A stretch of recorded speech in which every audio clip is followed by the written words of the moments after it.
গণতান্ত্রিক উপায়ে রাষ্ট্র পরিচালনা যারা করবে তাদেরকে বেছে নিবে, কিন্তু এখন যারা আছেন তারাও তো গণতান্ত্রিক উপায়ে আছেন নাকি? হ্যাঁ, গণতান্ত্রিক উপায় বলতে যদি আমরা বুঝি যে জনগণের অভিপ্রায়, তাহলে তো অবশ্যই আছেন।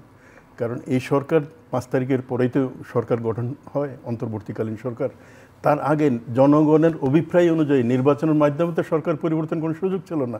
যেটা ভাই বললেন যে উনি একবারও ভোট দিতে পারেন নাই, তার মানে দীর্ঘ প্রায় 15 থেকে 20 বছর পর্যন্ত উনি ভোট দেওয়ার সুযোগ পাননি। তার মানে হচ্ছে জনগণের অভিপ্রায় প্রকাশ হয়নি। জনগণের অভিপ্রায়টা এবার প্রকাশিত হলো হচ্ছে যেটা গণ অভ্যুত্থানের মাধ্যমে। এটাও জনগণের ইচ্ছার একটা প্রকাশ।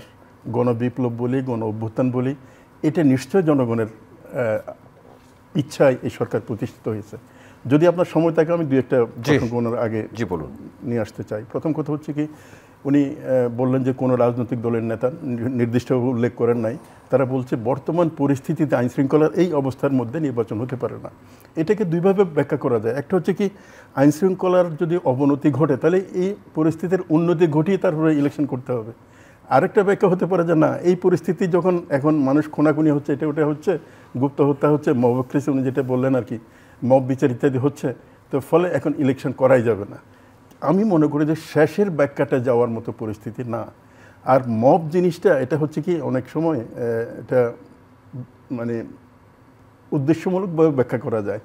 আপনি 5 তারিখের আগের যে বিষয়গুলো, এটাকে মব হিসেবে ব্যাখ্যা করে নাই তখনকার সরকার, এটা কি আপনি মব বলবেন? অথবা আমরা স্বাধীনতা আন্দোলনের কথা বললাম, 71 মুক্তিযুদ্ধ, তার আগের যে অসহযোগ আন্দোলনগুলো ছিল, এগুলোকে আপনি মব বলবেন? ফলে এই বিতর্কে আমরা যেতে চাই না। আমার হচ্ছে কি, জনগণের যে অভিপ্রায়, যে পরিবর্তনটা, এটা জনগণই পরিবর্তন করছে। এরপরে যে সরকারটা এখন আছে সেটাও জনগণের সরকার। কিন্তু এই ধরনের সরকার তো অনির্দিষ্টকাল চলতে পারে না।